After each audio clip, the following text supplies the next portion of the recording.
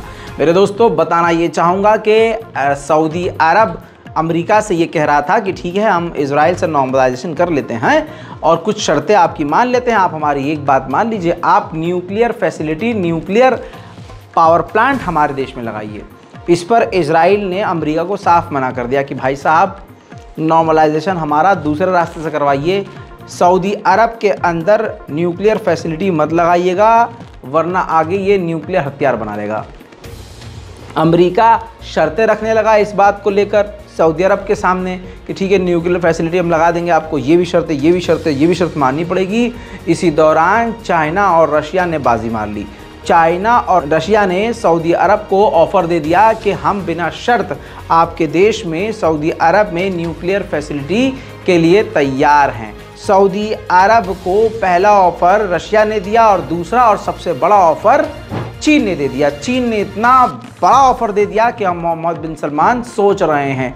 China ने ये कह दिया है कि हम यूएई और आपके बीच बिल्कुल करीबी इलाके में power plant, nuclear power plant लगाएंगे और इसमें आपकी आखिर तक मदद करेंगे और हर फील्ड में आपके साथ खड़े रहेंगे बिना किसी शर्त। मोहम्मद बिन सलमान के लिए ये ऑफ़र काफ़ी बेहतरीन है और मोहम्मद बिन सलमान चीन के इस ऑफ़र पर सोच रहे हैं, जो अमेरिका के मुंह पर तमाचा होगा। लगभग तीसरा महीना शुरू हो चुका है। इजराइल में नेतन्याहू के खिलाफ यहूदी सड़क पर उतरकर आज भी प्रदर्शन ही कर रहे हैं।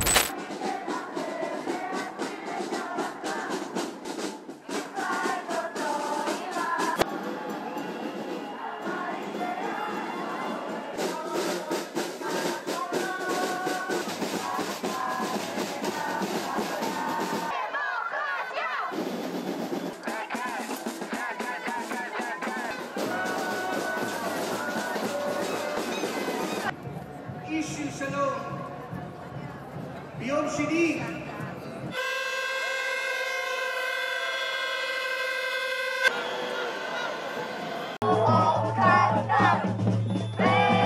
השנה האחרונות שופטים נבחרו מקליקה מאוד ספציפית, ואת זה יש לשנות. השינוי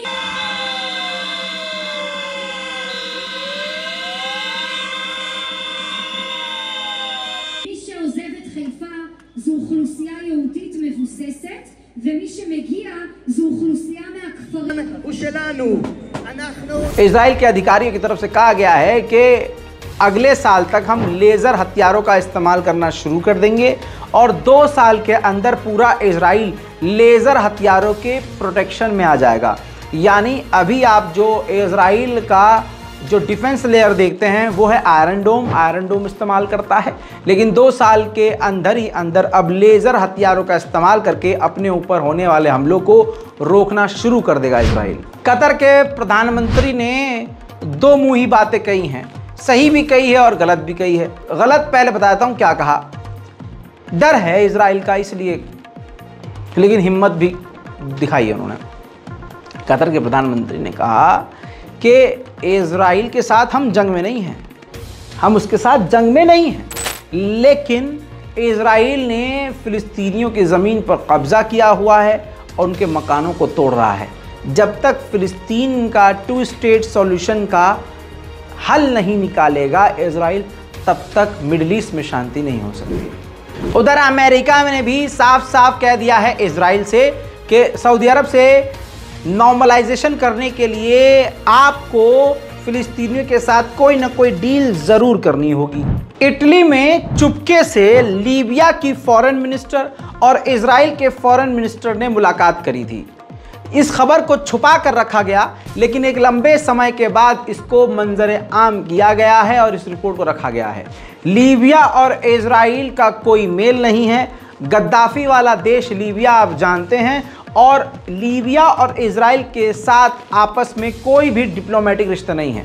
लेकिन इस मीटिंग के बाद तमाम मुस्लिम देशों के बीच में अब दिल में उनके धक धक होना शुरू हो चुकी है। नेतन्याहू ने हमास के लीडरों को धमकी दी है कि अगर वेस्ट बैंक में तनाव बढ़ा और झड़प बढ़ी तो आपके बड़े बड़े लीडरों को, यानी हमास के बड़े बड़े लीडरों को इसका खामियाजा भुगतना पड़ेगा। यानी ये मुसलमानों को, फ़िलिस्तीनियों को मारते रहें और तुम चुपचाप देखते रहो। अगर तुम बोलोगे तो तुम्हारे बड़े लीडरों को भी मारा जाएगा। इसके बाद हमास के सीनियर लीडर ने जवाब ये दिया कि अगर फ़िलिस्तीनियों को एक बार फिर से मारना शुरू किया इजराइल ने, तो इलाके में एक बार फिर से जंग शुरू हो जाएगी। उधर एक बार फिर से मस्जिद अल अक्सा के अंदर यहूदियों ने घुसपैठ की है।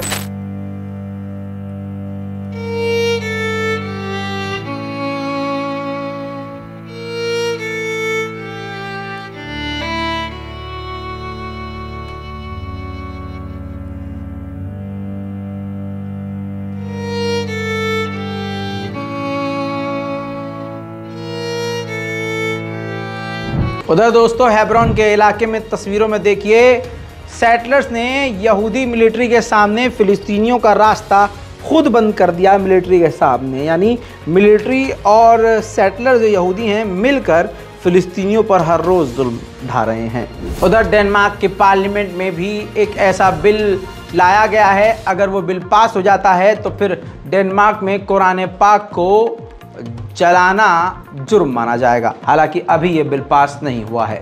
उधर नीदरलैंड में भी कुरान पाक को जलाया गया, जिसके बाद नीदरलैंड में चाहे ईसाई हों या फिर वो बिल्कुल समझ लीजिए नास्तिक हों या फिर मुसलमान, सब मिलकर उस कुरान पाक को जलाने की प्रक्रिया के खिलाफ सड़कों पर उतर के प्रदर्शन कर रहे हैं नीदरलैंड।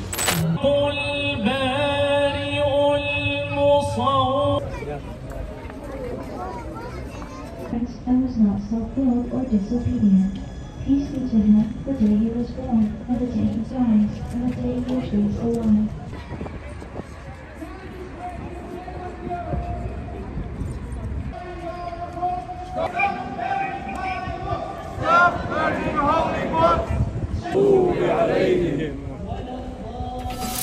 उधर दोस्तों फ्रांस इस्लामोफोबिया से घृणित सबसे गंदा देश है। आप जानते हैं कि फ्रांस एक से बढ़कर एक काम करता रहता है, कभी मस्जिद बैन, कभी मदरसा बैन, कभी कुछ बैन, और अब फ्रांस के सफ़ेद शैतान इमैनुअल मैक्रोन ने और उसकी सरकार ने स्कूलों के अंदर अबाया को बैन कर दिया है। लानत भेजिए फ्रांस पर, जमकर आप लानत भेजिए।